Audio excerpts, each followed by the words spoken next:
আসসালামু আলাইকুম সবাইকে ঈদুল আজহা 2026-এর শুভেচ্ছা। আর আজকে আসলে এবারের ঈদটা আমি একটু সিক, কারণ কালকে থেকে এই প্রেশারটা একটু আপ ডাউন করছে আর খারাপও লাগছে। তো যাই হোক, সেজন্য একটু তেমন রেডিও হয়নি, কোনো কাপড় চোপড় নতুনগুলো আর পরতে ইচ্ছা করছে না, মানে শান্তি লাগছে না। যাই হোক, আল্লাহ পাক সবার কোরবানি কবুল করুক। তো ঈদুল আজহাটা কেমন কাটলো, সারাদিন কীভাবে কাটাবো, সেসব কিছু আপনাদের সাথে শেয়ার করব, সাথে থাকুন। সবাই ঈদের নামাজ পড়তে গেল। আপনাদের ভাইয়া ফজরের নামাজ পড়েই আমাদের গরুকে একদম গোসল করিয়ে সুন্দর করে রেডি করে রেখে তারপরে ঈদের নামাজ পড়তে গেল। আর এই ফাঁকেই আমি আমার রান্নাটা শেষ করে ফেললাম, কারণ রাতে তেমন কিছু করা হয়নি, ভালো লাগেনি। পোলাও করে ফেললাম, তারপর একটু চিকেন করলাম, কারণ সবাই খেয়ে তারপর তো গরু কাটা শুরু করবে। আরেকদিকে চা বসিয়ে দিলাম। তো আরেক পাশ দিয়ে একটা পুডিং বসালাম, সেমাইটা সবার আগে করেছিলাম। রান্না শেষ করে আমি নিচে গেলাম গরু কোরবানি দেখতে, কারণ এটা আমি সবসময় দেখি, আমার খুব ভালো লাগে। এবারে আমাদের কষাই দেরি করে আসতেছে, আশ্চর্য ব্যাপার। সকালেই চলে আসার কথা, নামাজ শেষ হওয়ার সাথে সাথে, কিন্তু এখনও আসে নাই। অনেকগুলো গরু কোরবানি হয়ে গেছে, আমাদেরটা এখনও হয় নাই, যে আমাদের সবাই অপেক্ষা করতেছে।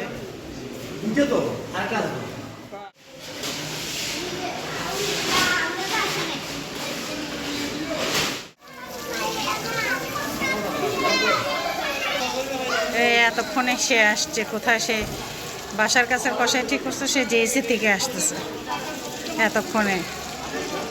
কারবার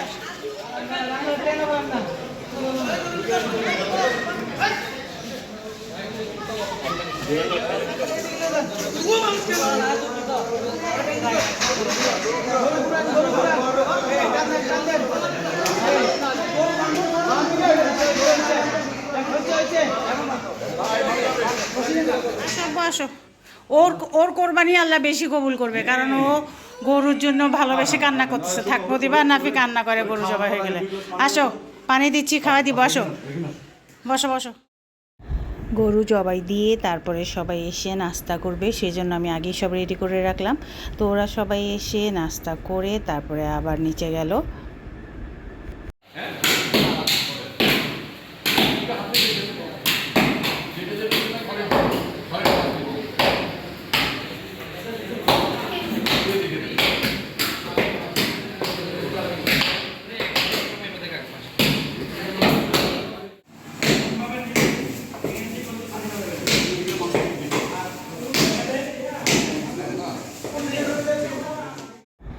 বাসায় গোস্ত পাঠানোর পর আমি অল্প করে বসিয়ে দিয়েছিলাম, যেন ওরা সব কাজ শেষ করে এসে খেতে পারে। আর আরেকটাতে বড় পাতিলে একসাথে বেশি করে আসলে বসিয়ে দেওয়া হয়, যা কারণ সবাই খাবে, সবাইকে দেয়া হবে।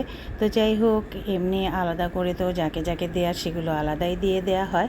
তো আরেক পাশে আমি নলাটাও বসিয়ে দিয়েছি, যেহেতু বড় মেয়ে আসবে আগামীকাল, তো ওরা সবাই খেয়ে যাবে।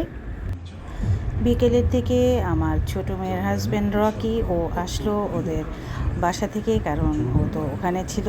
তো যাই হোক, যেহেতু এখনও ওকে মেয়েকে উঠিয়ে দেওয়া হয়নি, ও তো আমার বাসায়। তো রকি আসার সময় আমার বেআইন আবার অনেকগুলো পরোটা, তারপর গোস্ত, সেগুলো দিয়ে দিল। আর সবচেয়ে মজার হলো, ওদের গাছের যে জাম, একদম ফ্রেশ অনেকগুলো জাম পাঠিয়ে দিল। তো সেগুলো আমরা সবাই একসাথে খেলাম।